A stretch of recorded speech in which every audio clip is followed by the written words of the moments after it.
Hey, it's all. It is November 9th, 2018. Approximately, 51 weeks until the next BlizzCon. Oh boy, let that hype train roll. Today's episode is brought to you by Ara and Benji's Deconstructed Ice Cream. It's milk and ice cubes. Bob is over at, hey, you look good today, man. What do you mean I look good today, citizen? So I see that you're wearing the Overwatch Bob costume or a mask or something like that. What are you celebrating? Is there, I don't know, what's going on? What are you talking about? I mean, it's a mask. This is fake. I didn't take his head. And, everything's just fine. Alright, let's get started, yeah? Actually, before I do get started, I just want to say something that's kind of important. I want to apologize to you folks at home and who are praying at your altar of excrement. So I went to BlizzCon, I had a media pass. I didn't do a developer interview with anyone because, to be perfectly honest, I choked. Like, the whole anxiety and social awkwardness just totally overcame me, and I didn't even have the courage to go up and sign up. So that's on me. That's something that I'm gonna have to get over because I'm pretty pissed that no one asked about flying in war mode. I'm pretty upset about that. So I promise that I'm going to do my very, very bestest to make sure that next year, especially since they're going to make a WoW announcement most likely, that I'm going to come through and I'm going to ask some decent questions for you. Okay? Cool. So the Diablo Immortal announcement was made, and there was a little bit of BlizzCon on the side. I know, I'm just kidding. There's a lot of news about Diablo. I'm not going to be talking about it because this is WoW. We're going to talk about our space. You sound a little depressed, citizen. Yep, it was pretty bad. Game was cool, but can't defend the announcements. Woo! There was a lot of WoW-related stuff, and that's why this is the 7th video that I'm doing this week. What the f? So as much as I would love to see Bob doing more action-y stuff with his mask, I'm going to hold off on that, and I'm just going to get right to the news. First, let's focus on what is in the semi-near future. What's going to happen in patch 8.15? I already covered 8.1. You can check that out in last week's video. As for 8.15, there are quite a few things that are coming in. And I think it's a good idea to separate these announcements so that way we're not confused with what's going to happen in 8.2, which I'll cover in the future. So you jumped over here, let's get started with 8.15 bullet points. Starting with Allied Races, the Kul Tiran humans and the Zandalari Trolls will be made playable, finally. The class selections are right behind me with a few modifications that were announced just recently. Zandalari Trolls will not in fact be able to roll as warlocks, and Kul Tiran humans will be able to roll as mages. Most importantly though, Zandalari Paladins, it's gonna be a thing. Yeah, Zandalari Paladins, guys. That's right, Zandalari Paladins, baby. Zandalari Paladins, guys. Okay, that's enough. A roller coaster is being added to the Dark Moon Fair.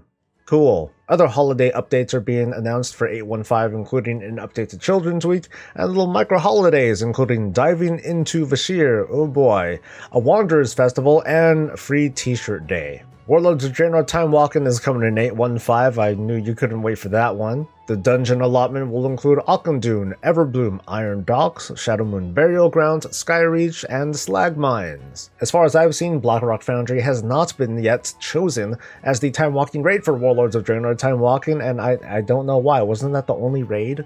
Right? An expandable portal room is going to be added in both Orgrimmar and in Stormwind to make sure that all the portals that are normally all over the place are all consolidated in a single space. Then you're just going to have to remember where it is. A new Brawlers Guild season is going to be added, and of course with new cosmetics, mounts, and shirts. Warsong Gulch and Arathi Basin are going to receive visual updates, and on top of that, they are also going to add a brawl where you can comp stomp people on Arathi Basin. While playing in that mode, you will be able to have access to your PvP talents. Finally, new profession quest lines and items are going to be added, and they have some very interesting, attributes. Blacksmiths will have a chance to create indestructible armor and be able to repair by themselves. Engineers will be able to craft and deploy robots. I have no idea how that's going to work or if it's going to be any good, but that sounds pretty sweet. The best thing about these items is that if you zoom in and check out the tooltip, these are just on-use items. These aren't things that you have to equip, so you could just kind of use them freely. Alright, so that takes care of the 815 facts. Like I said, I just wanted to separate it and make sure that we're clear as to what we get to look forward to in the, I don't even know when it's going to come out, what, spring? Maybe, something like that? And once any updates come in, tune in here and I'll let you know what's going on. Alright, let's get to the news, starting with the Activision earnings call that just went down yesterday. According to this, World of Warcraft is in a state of, well, who cares? This is like the quarterly reminder that while it does feel good knowing that WoW and Blizzard is being successful, the most important metric is whether or not you're playing, or whether or not you feel interested or invested into what's going on. There were two little things that I wanted to point out. One of which is that over 40,000 people, or 40,000 people, attended BlizzCon this year. And I'm thinking to myself, damn, no wonder it was so freaking crowded. It was a freaking madhouse in there, all right? There's like people coming out of your ears no matter what time of day it was. The food trucks were like totally filled. The first day felt like absolute mayhem. You can't control, a crowd that big in that small of a space. According to the earnings call, millions, as in more than 1 million, tuned in to watch the festivities. And we're not sure whether or not that has to do with the virtual tickets directly, or if that has to do with the esport element, which is outside of the virtual ticket. So I'm going to at least propose to Blizzard that, hey, you know what? Maybe you can do with a couple less people. Now, mind you, like this year, I was barely able to get tickets for me and everyone because there was, in fact, a third round. So maybe if it wasn't for these numbers, we wouldn't have been able to even go to BlizzCon. That said, there needs to be a bigger venue, man. Like, take us to Vegas, please. Give me an excuse to go to Vegas. I don't need an excuse to go to Vegas. What am I talking about? Ramble over, let's move on. The Classic WoW demo is being extended all the way up until Monday, so people who have a virtual ticket or had attended BlizzCon will be able to play Classic WoW over the weekend. Sweet! It's interesting because last week we got the announcement that Blizzard was going to kind of time the demo and only allow players to be on for a certain amount of time, and then they'll be kicked off for a little while, and there's a cooldown before they'd be able to get back in. That restriction was lifted fairly quickly, which it doesn't confirm certain things, but it puts a couple thoughts in my head. One is just straight up that while there is a very, very passionate and die-hard element of Classic WoW fans, that numbers-wise, it's just not quite there. Now, to get into this demo, you need to have either gone to BlizzCon or buy that virtual ticket, to which there might be theoretically millions who had bought it. But even if not, Blizzard was clearly preparing themselves for an onslaught of players in case the interest was extremely high. It just happened to be that, among attendees and virtual ticket holders, that the ratio of Classic WoW players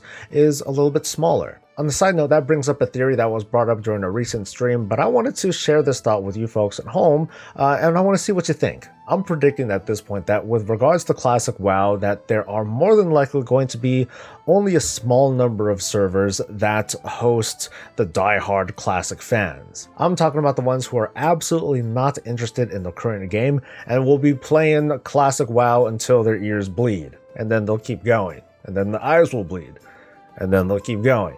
Okay, you can stop now. Thank you. Anyway, like I said, very few servers that are going to have these diehard fans.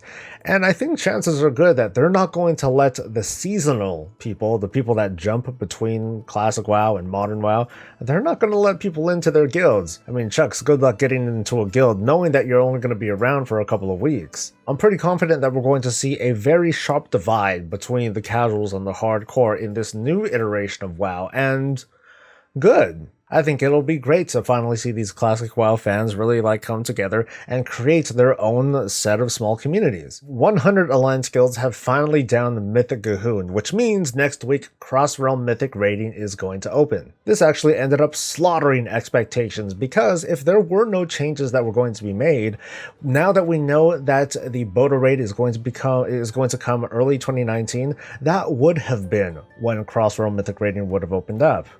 It's November 9th, 2018, so I think that's pretty good. So congratulations in advance for the teams and the guilds who've been looking to sell their mythic runs. Just don't pull an honestly and you'll be just fine. A new PTR build came in with tons of spoilers that of course I'm not going to talk about, but there are two really cool things to bring up. One is that level requirements up to 110 have gone down drastically, addressing many of the concerns that players have had regarding the otherwise pretty slow leveling experience. Which means for those of you who are interested in leveling your alts, don't stop playing the game until the patch comes out. Or at least, I'm sorry, stop leveling your alts until the patch is out. There are some new visuals to show you, like this and this, but I really want to show you the new consecration animation that was brought in with this patch. Normally looks like this, has a fantastic sound, but kind of a dated looking look. Now check it out.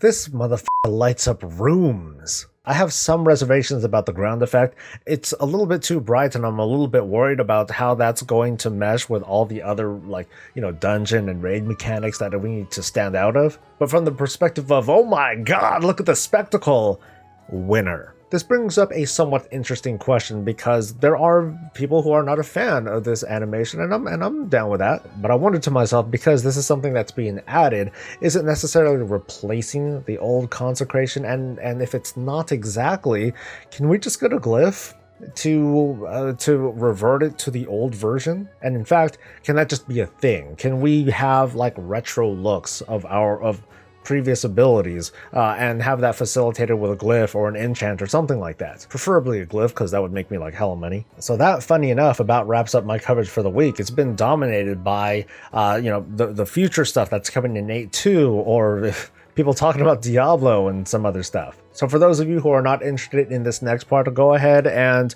well, like and subscribe and support the channel because you guys are awesome. But I'm going to free talk a little bit about my experience at BlizzCon, and it was awesome. It was awesome. It was super crowded. Like I had said earlier, it was, there was just so many people early on that it definitely felt overwhelming. It was pretty inconvenient, I would say. Once you got in, people were like fighting for seats at the main stage. I was trying to hold seats and someone stole a seat from me, like straight up like alpha eyes, just, you know, making total eye contact. It's like, this is my seat now. And I'm not going to blame them. Yeah, it's watching opening ceremonies is pretty cutthroat. But the experience, apart from some botched announcements, and perhaps because it's a non-WoW expansion kind of BlizzCon, it was still awesome. It's still great to be surrounded by fellow fans, and it was super, super, super humbling whenever someone would point out, hey dude, you're like so Breeze, and I was like, hey, yeah, I am, oh my god. I'm sorry that I didn't get a chance to like chat with you folks, or take a picture with all of you, or even like do the little interviews that I did, and I did a little montage of that earlier this week, but it was amazing. Just like last year, when I saw just like one or two people, I was like, wow, this feels surreal. You know, there's people that I've never met, but they know me, and that's crazy. Like seriously, I have my own form of social awkwardness, so meeting people, it's both exciting and really frightening at the same time. When I met Talius and Nevitel, there's like a little tiny bit of familiarity in that we know what we look like. But at the same time, when we finally did meet and we did like awkward gangster handshakes and all that, I did my best to like get out of there really quick. Because I'm like, all right, social gas is like, I'm all out. I'm ready to kind of like peel away already. But that's just me. I've seen a lot of conversations just digging at BlizzCon, and it's not like it was the perfect place to be or it wasn't the perfect experience, but I'm seeing a lot of complaints about it that, oh, it's not worth it, the announcements were doo-doo and all that stuff. But let me speak for myself for a second, that going to BlizzCon isn't about learning the announcement and finding out information. For me, partially, it's about being there when the announcements are made and feeling the energy around you when you hear these things. From the oohs and the ahs of learning about Mechagon, the joke about Loa riders and helping out Alliance players in the Arathi Basin comp stomp, to the almost palpable silence of the Diablo Immortal announcement. It's the people, the fellow fans and critics, the guildmates that you meet up with, the incredible cosplay to gush over. A lot of the best parts of going to BlizzCon is just walking down the hall and soaking in the fandom around you. It's about being gathered around a table with your friends and family over chicken and waffles, oh my god, and sharing moments with people that normally you probably would have never met if it wasn't for the game that you all share and that you all love. So I am already excited for next year's BlizzCon. I mean, one, I want to avenge myself and actually do dev interviews and, make up for missing out this year. But I want to have more cool experiences with people, and for those who are unable to join, I want to share that with you folks. So let's make next year's BlizzCon awesome, and let's give, Bob his own character thing. I already am. Look at how aggressive I look. So I want to thank all of you for making it to the end. And since you did, if you happen to be a current subscriber, give me a hell yeah in a comment below. And I'm going to choose one of you, and you'll get a Whomper pet. It's just a little bit of a thank you for being a subscriber and otherwise being awesome. So tune in next week. I got some fun stuff and some speculation to go over. And you can swing by Twitch, say hi whenever I'm streaming, or say hi to me over Twitter, whatever you like. Most importantly, keep coming for the coverage and commentary. Please like the video and subscribe so I can keep giving you more of this and all things Warcraft. I'll see you next week. Until then, stay safe, stay happy, and stay breezy.